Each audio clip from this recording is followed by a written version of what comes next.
ஜீவனானது இசை நாதம் என்பது முடிவில்லாதது.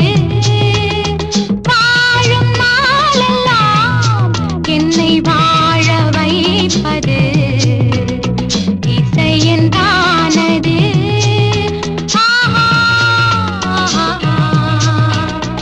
எண்ணத்தில் ராகத்தின் மின்சாரங்கள், என் உள்ள மோனத்தின் சங்கமங்கள் இணைந்தோடுது, இசை பாடுது. ஒரு இனிய மனது இசையை அணைத்து செல்லும் இன்பம் புது வெள்ளம்.